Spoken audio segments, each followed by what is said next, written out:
आषाढ़ मास के शुक्ल पक्ष की देवशयनी पद्धा एकादशी का महात्म्य।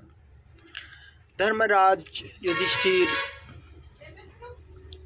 धर्मराज युधिष्ठिर बोले कि हे भगवान, आषाढ़ माह के शुक्ल पक्ष की एकादशी का क्या नाम है और इस दिन कौन से देवता की पूजा होती है तथा उसकी विधि क्या है, सो विस्तार पूर्वक कहिए। भगवान श्री कृष्ण बोले, हे राजन, एक समय नारद जी ने ब्रह्मा जी से यह प्रश्न पूछा था। इस एकादशी का नाम पद्धा है।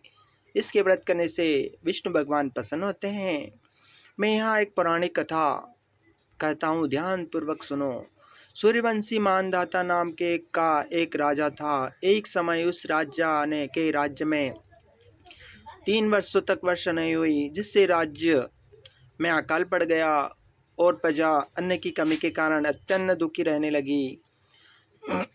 एक दिन राजा प्रजा से बोला, वर्षा के न होने से आप लोग बहुत दुखी हो। अपने राजा के पापों के कारण ही प्रजा को दुख भोगना पड़ता है। मैं बहुत सोच विचार रहा हूँ, फिर भी मुझे कोई अपना दोस्त नहीं दिखलाई पड़ रहा है।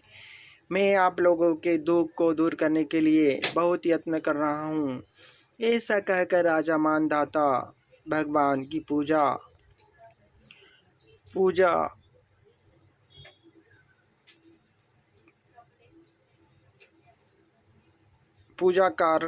कुछ मुख्य आदमियों को साथ लेकर वन को चल दिए। वहाँ पर ऋषियों के आश्रम में घूमते घूमते अंत में ब्रह्मा के पुत्र अंगिरा ऋषि के पास पहुँचा। राजा ने उनके सम्मुख प्रणाम कर रहा है, हे महर्षि, मेरे राज्य में 3 वर्ष से वर्षा नहीं हो रही है।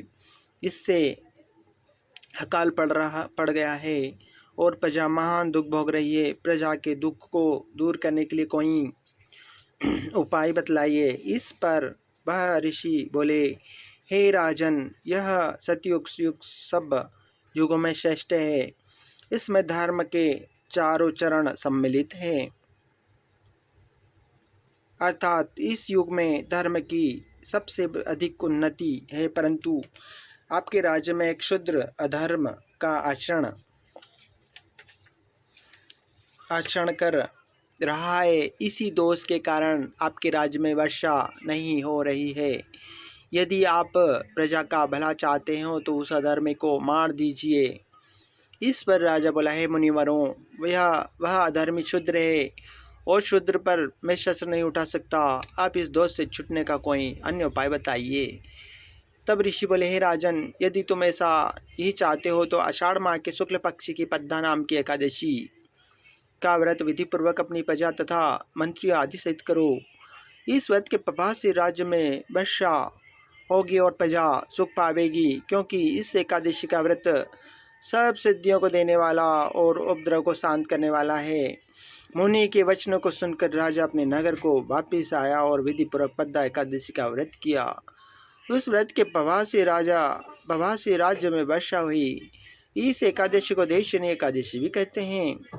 इस व्रत को करने से विष्णु भगवान प्रसन्न होते हैं, अतः मोक्ष की इच्छा करने वाले मनुष्य को इस एकादशी का व्रत करना चाहिए। चातुर्मास व्रत भी इस एकादशी के व्रत से शुरू किया जाता है। चातुर्मास व्रत सांसारिक एवं पारलौकिक सुख की प्राप्ति का अच्छा साधन है।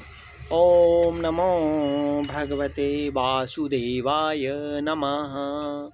ओम कर्पूरगौरवं कर्णावतारं संसारसारं भुजगेन्द्रहारं सदा वसन्तं हृदयारविन्दे भवं भवानी सहितं नमामि।